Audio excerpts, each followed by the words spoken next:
अब ध्रुव राठी ने जो बातें बताई हैं वो पूरी बात नहीं बता पाए हैं, आधी अधूरी बातें बताई हैं। पूरी बातें मैं आपको बताता हूं कि यह सरकार तानाशाह है या नहीं, या फिर ध्रुव राठी इस सरकार को झूठा बदनाम कर रहे हैं। पहला प्रश्न जो इस वीडियो से मुझे समझ में आया कि मोदी जी एक तानाशाह शासक हैं। आपको मालूम होना चाहिए तानाशाह का क्या मतलब होता है। तानाशाह का मतलब होता है कि वो किसी और पर नियंत्रण करना चाहता हो, उसका सभी जगह नियंत्रण हो, वो व्यक्ति मेरी नजर में तानाशाह होता है। मोदी जी की प्रवृत्ति मुझे इस प्रकार से नहीं दिखती है। हाल के वर्षों में जब मैं कुछ घटनाओं को करीब से देखता हूं तो मैं ये पाता हूं कि मोदी जी में तानाशाह का एक भी लक्षण नहीं है। मोदी जी के अंदर वो शक्ति ही नहीं है कि वो किसी को नियंत्रित कर पाए, और आप उनके ऊपर तानाशाह होने का आरोप लगा रहे हैं। मैं उदाहरण के साथ आपको स्पष्ट करके बताता हूं। भारत में महंगाई निरंतर बढ़ती जा रही है। कभी मोदी जी ने इस महंगाई के नियंत्रण करने का वो प्रयास नहीं किया जो एक तानाशाह को करना चाहिए था, और आप उनके ऊपर आरोप लगा रहे हो कि मोदी जी एक तानाशाह शासक हैं। अगर तानाशाह होते तो ये नियंत्रण हो जाती महंगाई, जो नहीं हो पाई। अगर मोदी जी तानाशाह होते तो रुपए की वैल्यू जो निरंतर गिरती जा रही उसके ऊपर वो नियंत्रण कर लेते। तानाशाह नहीं है। अगर तानाशाह होते तो भारत में बेरोजगारी जो बढ़ रही है उसको नियंत्रित कर लेते, और आप मोदी जी के ऊपर आरोप लगा रहे हैं कि मोदी जी तानाशाह है। सरेआम झूठ बोल रहे हैं आप। मोदी जी तानाशाह नहीं है। अगर मोदी जी तानाशाह होते तो इन चीजों पर अभी तक नियंत्रण हो गया होता। दूसरा प्रश्न आपका आ रहा है कि जो बीजेपी पार्टी है वो घोटालेबाज पार्टी है। आपको इल्म नहीं है, अभी जानकारी ही नहीं है बीजेपी के बारे में। अरे जब पार्टी होगी तब घोटाला होगा ना। क्या जानते हो आप बीजेपी की पार्टी के बारे में? पहले इन घोटालेबाजों को देखिए। जितने भी आपको चेहरे दिख रहे हैं इसमें 90% लोग घोटालेबाजों में फंसे हुए हैं। लगभग सबके ऊपर कोई ना कोई आरोप है। इसमें से कई ऐसे चेहरे हैं जो घोटाला करके बैठे हुए हैं, जिनके ऊपर क्रिमिनल आरोप है। वो चेहरे अब बीजेपी में शामिल हो रहे हैं। तो बीजेपी पार्टी है ही कहां? उस बीजेपी पार्टी में आप किसी का भी चेहरा देखो वो विपक्ष का चेहरा ही दिखेगा, और ये वो लोग हैं जिन्होंने भ्रष्टाचार किया हुआ है और जो भ्रष्टाचार के आरोप में अंदर हैं, पर वो अंदर ना जाना चाहें इसलिए बीजेपी में शामिल होना। अब जब बीजेपी में शामिल हो रहे हैं तो तुम कैसे वो कह सकते हो कि ये बीजेपी के मेंबर हैं? ये तो किसी दूसरे पार्टी के मेंबर हैं। बीजेपी पार्टी है ही कहां?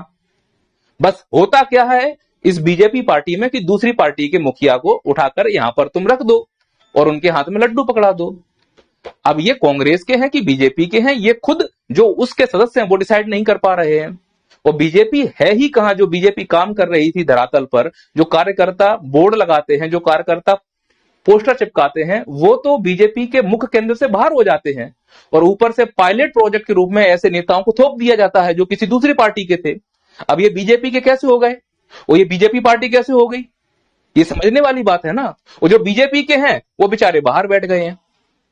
तो जो कार्यकर्ता जमीन पर स्तर पर काम कर रहा है, देखिए ये लोग इस प्रकार से भभूति लगा के घूम रहे हैं बीजेपी के नाम से, इस प्रकार से प्रचार कर रहे हैं बीजेपी के नाम से, इस उम्मीद से कि बीजेपी में कोई पद मिलेगा। पर इन्हें यह नहीं समझ में आ रहा कि बीजेपी पार्टी रही कहां है। बीजेपी पार्टी तो दूसरी पार्टी को अपने अंदर समाहित करने में लगी हुई है। मर्जर हो चुका है बीजेपी पार्टी का पूरी तरह से। तो कैसे बोल सकते हो कि आप बीजेपी पार्टी घोटालेबाज है? अगर बीजेपी पार्टी हो तब घोटालेबाज हो ना, उसमें तो दूसरे मेंबर घुसे हुए हैं ना। सरे हम झूठ बोल रहे हो कि बीजेपी पार्टी घोटालेबाज है, मैं नहीं मानता। अरे पार्टी ही नहीं तो घोटाला कहां से करेगी वो? फिर अगला प्रश्न आता है आपके सामने कि मोदी जी लोकतंत्र में विश्वास नहीं करते। कैसी बात कर रहे हो? मोदी जी लोकतंत्र में विश्वास नहीं करते? उन्होंने कहा है मदर ऑफ डेमोक्रेसी। लोकतंत्र में उनको पूरा विश्वास है। अगर मोदी जी को लोकतंत्र में विश्वास नहीं होता ना तो ये पलटू राम कैसे एक पार्टी से दूसरे पार्टी में जा पाते? ये लोकतंत्र ही तो है। तुम्हें जहां चाहो वहां जाने की आजादी है, जो चाहो वो बोलने की आजादी है। विधानसभा में कुछ भी अन्य सन्न बोलते रहते हैं। ये लोकतंत्र में अगर विश्वास नहीं होता तो पलटू राम कैसे इस पार्टी से उस पार्टी में जा सकते थे? अजित पवार कैसे भ्रष्टाचार करके बीजेपी में आ सकते थे? ये लोकतंत्र की ही ताकत है। और आप आरोप लगा रहे हो कि मोदी जी लोकतंत्र में विश्वास नहीं करते। आप आरोप लगा रहे हो कि मोदी जी हस्तक्षेप करते हैं। अरे मैं कतई नहीं मानूंगा कि मोदी जी हस्तक्षेप करते हैं कार्यों में, कि इस राज्य को कार्य नहीं करने देते, उस राज्य को कार्य नहीं करने देते। मोदी जी ने आज तक किसी कार्य में हस्तक्षेप नहीं किया। लोकतंत्र की हत्या हो रही थी, मोदी जी ने हस्तक्षेप नहीं किया। मणिपुर जल रहा था, मोदी जी ने हस्तक्षेप नहीं किया। व्यापम घोटाले हुए, मोदी जी ने हस्तक्षेप नहीं किया। ये रेडी वाले जो ठेला लगाते हैं इनको आकर इस प्रकार से मार दिया जाता है, पीट दिया जाता है, ठेले तोड़ दिए जाते हैं, किसी सरकार ने कोई हस्तक्षेप नहीं किया। ये अयोग्य लड़के जाकर बीसीसीआई संभाल रहे हैं, क्या मोदी जी ने हस्तक्षेप किया कि नहीं अयोग्यता वहां नहीं जाएगी, जो योग्य है उसको भेजिए, जिस लड़के को बल्ला पकड़ना नहीं आता है वो जाके क्रिकेट संभालेगा। तो बाकी लोग जो हैं क्रिकेट खेलने वाले वो क्या कर रहे हैं, चूरन बेच रहे हैं, पान मसाला बेच रहे हैं, बेचारे क्या करें, क्योंकि बल्ला पकड़ने का काम तो ये कर रहे हैं। क्या मोदी जी ने कभी हस्तक्षेप किया, कभी नहीं किया। मोदी जी ने कभी हस्तक्षेप किया कि इस प्रकार से बैल बकरी की तरह भर के मत जाइए, हम तुम्हारे लिए दूसरी ट्रेन चला रहे हैं, नहीं, जा रहे हो तो जाओ, कभी भी उन्होंने हस्तक्षेप नहीं किया। आपके ऊपर लाठियां पड़ रही हैं बच्चों के ऊपर, कभी हस्तक्षेप किया, बोले मन की बात में उन्होंने कि नहीं लाठियां नहीं पड़नी चाहिए, और तुम आरोप लगा रहे हो कि मोदी जी हस्तक्षेप कर रहे हैं। किसान आंदोलन हुआ, पेपर लीक हुआ, मोदी जी ने कोई हस्तक्षेप किया, कभी नहीं किया। इतना बड़ा आरोप मत लगाइए कि मोदी जी हस्तक्षेप करते हैं कार्यों में, मोदी जी ने आज तक हस्तक्षेप नहीं किया।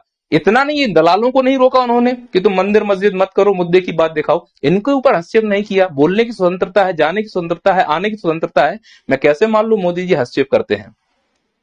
अब आप मोदी जी की नियत पर शक कर रहे हो तो बात अलग है। अरे ऐसे व्यक्ति के ऊपर शक मत करो, मोदी जी के व्यक्तित्व को समझने का प्रयास करिए आप। वो व्यक्ति कितना मन का साफ होगा जिसके मन में कोई बात ही नहीं है, कहां से रहे, मन की बात में सब लोगों को बता देते हैं कि मेरे मन में क्या चल रहा है। और वो व्यक्ति मेरी नजर में वो महान होता है जो दूसरों के कार्य में टांग ही ना अड़ाए। तुम्हारे मन में क्या चल रहा है मोदी जी कभी नहीं सुनेंगे, क्यों, ये एक महान व्यक्ति की निशानी है। व्यक्ति जो अपने काम से मतलब रखता है वही आगे जाता है। अपने मन की बात दूसरों को सुना दिया, हल्का मन हो गया, सामने वाले मन की बात कभी मत सुनो, क्योंकि किसी के काम में टांग नहीं अड़ाना चाहिए, ये एक महान व्यक्तित्व की निशानी है। मैं